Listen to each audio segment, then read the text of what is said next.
Ini adalah penjara virtual di masa depan. Terkurung setahun di sini. Di dunia nyata hanya butuh 1 detik. Di sini tidak ada petugas penjara.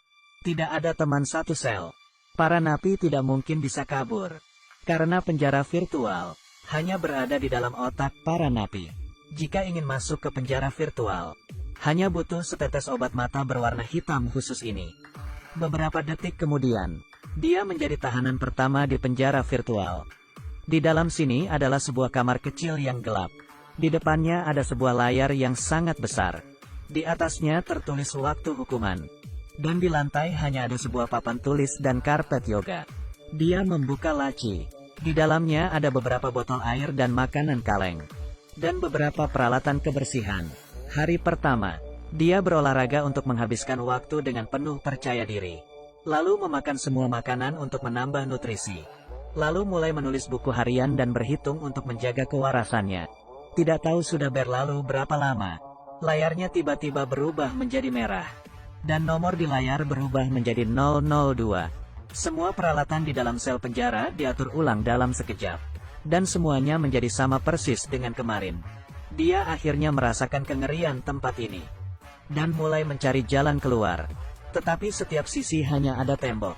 Bagian dalam lubang ventilasi juga hanya ada kegelapan.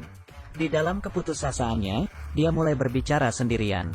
Tak hentinya memberitahu diri sendiri. Ini hanyalah program virtual. Asalkan bisa tahan sampai waktunya habis, maka langsung bisa keluar. Akhirnya tiba di hari ke-365. Dia berdiri di depan layar dengan gugup. Menunggu momen untuk mendapatkan kebebasannya kembali.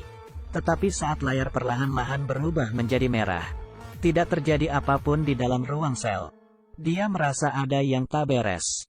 Kemudian nomor di layar berubah menjadi 001 kembali. Perhitungan waktunya mulai dari awal lagi. Masalah pengulangan program yang ditakutinya akhirnya terjadi juga. Apakah dia akan terjebak di penjara virtual yang diciptakannya sendiri? Kemudian ada angin yang bertiup. Mana mungkin bisa ada angin di ruangan sel yang tertutup rapat. Dia membuka laci. Ada cahaya keluar dari pojokan. Dia membuka papan besi. Di luarnya ternyata ada selapis plastik. Dia keluar dengan susah payah dari lubang. Di luar adalah sebuah gudang yang terbengkalai. Dan ruang sel tempatnya terkurung selama setahun. Hanya sebuah ruangan berlapis besi. Di dalam gudang terdapat banyak air minum botol dan makanan kaleng yang sama persis. Dan ada 12 kamera yang terus memantau dirinya dari segala sisi. Ternyata, dia sama sekali tidak dikurung di dalam penjara virtual. Tetapi benar-benar dikurung di dalam penjara nyata.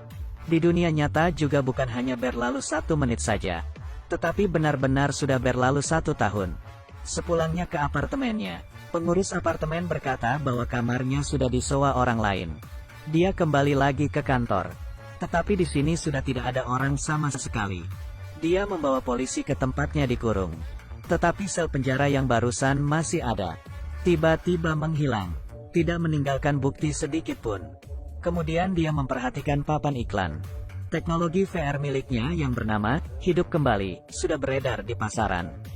Sedangkan rekan kerjanya menjadi direktur perusahaan. Ternyata dialah yang mencelakainya.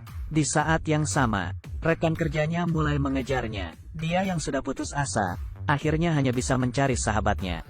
Dan dia baru tahu, kekasihnya tidak meninggal. Dan semua ini adalah konspirasi rekan kerjanya. Untungnya dia belum menyerahkan kode inti dari teknologinya.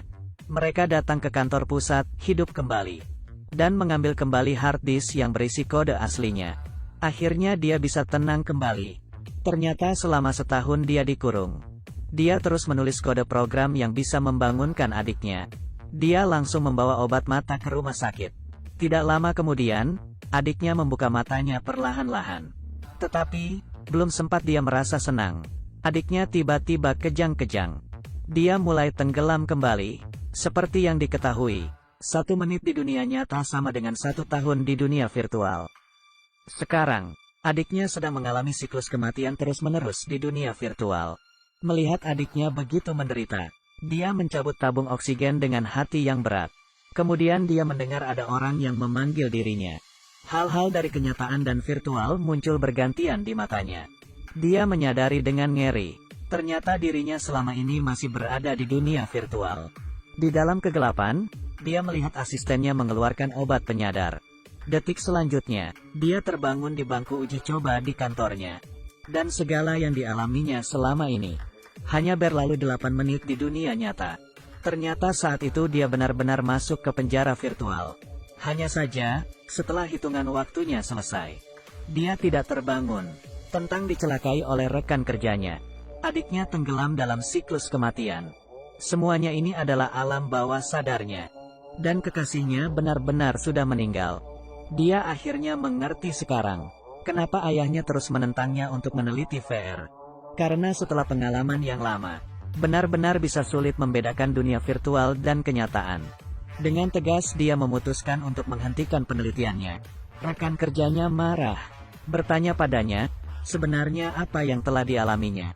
Tetapi dia tetap menarik teknologi buatannya itu. Kemudian rekan kerjanya menyadari, dia pernah kabur dari penjara di dunia virtual. Bahkan dia berinteraksi dengan orang lain. Dia sangat bersemangat, karena ini adalah fitur baru yang selalu diimpikan oleh keduanya. Dunia virtual interaktif. Rekan kerjanya berharap dia bisa masuk ke dunia virtual lagi untuk melengkapi datanya. Tetapi setelah mengetahui kengerian dunia virtual, dia langsung menolak. Kemudian rekan kerjanya dengan paksa meneteskan cairan tes ke matanya. Dia kembali memasuki dunia virtual. Tetapi dia yang sudah punya pengalaman, kali ini hanya menggunakan 10 hari, terbangun kembali dengan mengandalkan kesadaran diri yang kuat.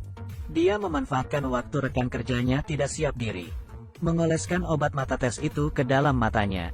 Dia ingin membuat rekan kerjanya merasakan juga kengerian dunia virtual.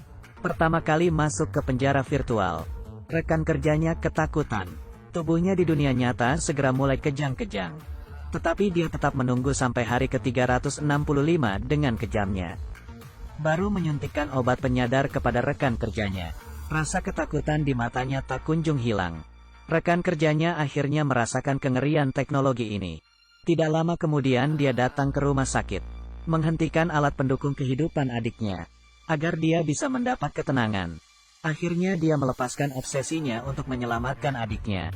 Dan rekan kerjanya juga meninggalkan proyek VR-nya.